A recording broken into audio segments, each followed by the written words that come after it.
Welcome to my vlog, Healed by Life.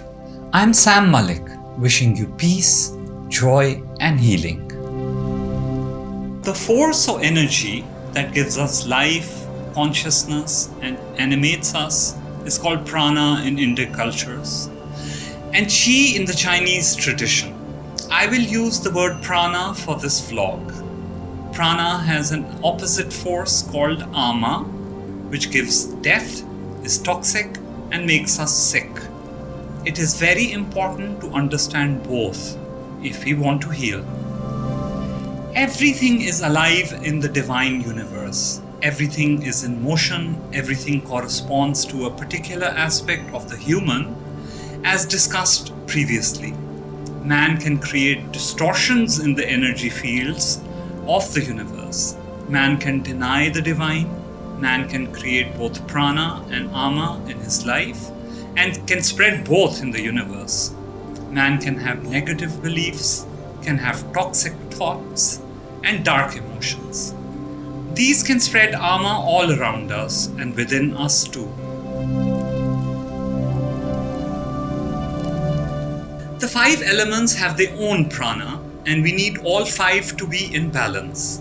And we need lots of this prana to function in a healthy way. The earth chakra requires food for prana, living food, which we will discuss in detail later on. But it also needs to be charged by the earth itself.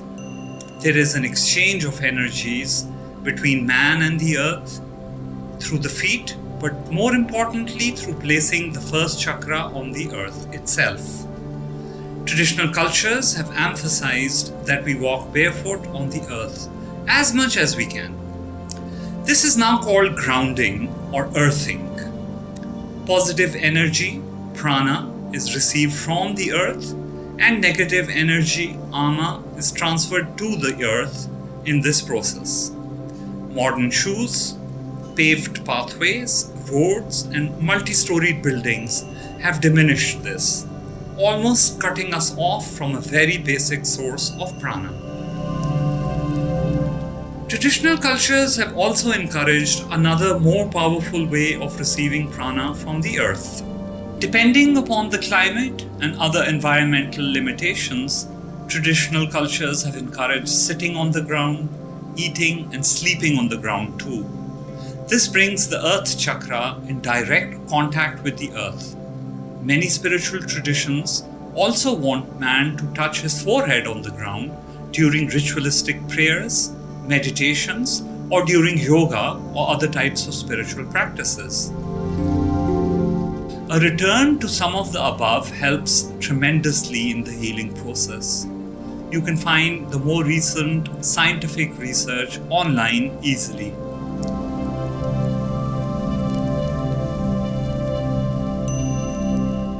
The water chakra requires water, clean, living, fresh water. Different types of waters have different pranic qualities. Rainwater, spring water, water from wells, etc.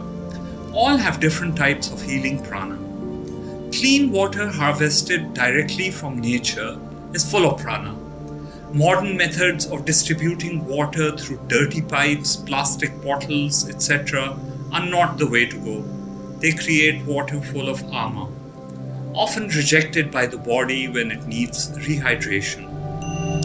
Water, like the earth, is a living thing and requires respect. Water stores memories in every cell of the body. It is a very sensitive medium. Please look up the work of the Japanese researcher Masaru Emoto online. It will give you some idea of how water reacts at the emotional level.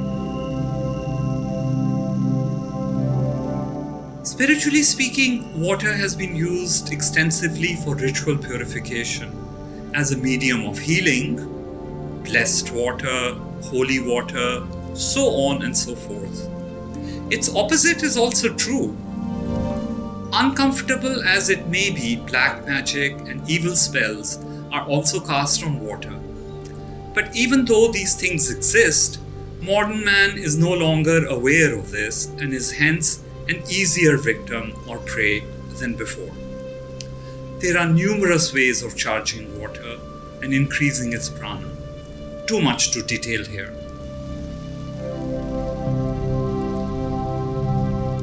The fire chakra requires prana too. The digestive system has its own internal fire, which gives you the ability to digest and consume food. But the body requires energy from the outside world also. The corresponding astrological heavenly body is the sun. Sunlight gives us a lot of prana. While we understand some aspects of this, scientifically speaking, some we don't at all. Sunlight produces vitamin D, which is very important for the body to heal and also to function normally. There are other benefits of sunlight also. Is there a plant-like photosynthesis-based process in the body also? Does sunlight cleanse toxins from the body? Does it destroy certain parasites? Does it affect our mood? Do we think differently when exposed to sunlight? The questions are numerous, and while we wait for scientists to discover the answers, we should be getting sunlight to improve our health. Modern life has also cut us off from the sun. Offices, schools, factories keep us indoors during the day. Many parts of the world are suffering from a chronic deficiency of sunlight and its health benefits. Fire is also required by the fire chakra. We need to heat our body in the winters and we need to cook a lot of our food. The most natural choice has become out of our reach. That is wood. Different woods have different properties which are beneficial for the body. Gas, electricity, microwaves, etc. are all toxic and interfere in the healing process. But we have created a lifestyle where they have become inevitable. The most nutritious and prana-rich food, when microwaved, becomes ama. Refrigeration is also questionable and produces ama.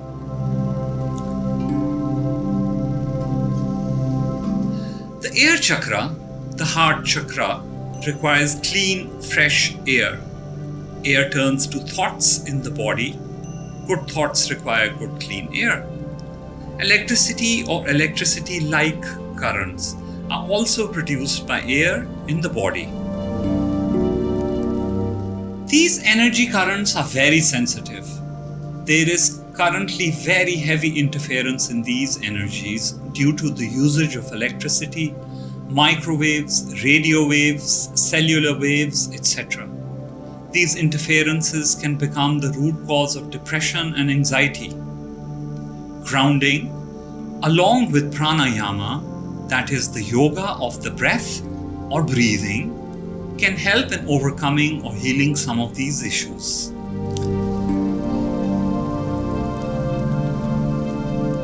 Ether is the most mysterious of the elements. It has many definitions. One can even say that it is the nothingness that surrounds or envelopes our everythingness. It is the element which produces the air, fire, water, and earth elements.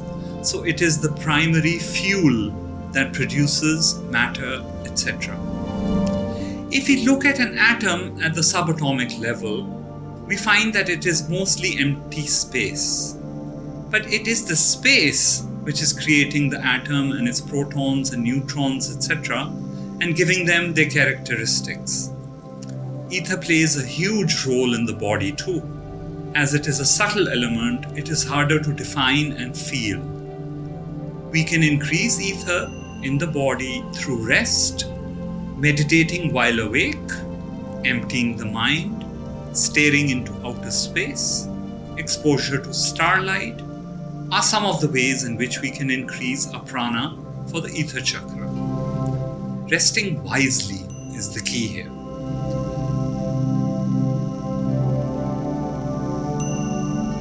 I apologize if this information seems too brief. It is beyond the scope of this video to do more than just introduce you to this idea. You can research the details on your own. The idea here was to make you understand how connected the human is with nature and the universe. Perhaps now you will understand why some spiritual masters move to remote areas to regain their balance and increase their prana. An increase in prana will make you healthier, more intelligent, and more spiritual.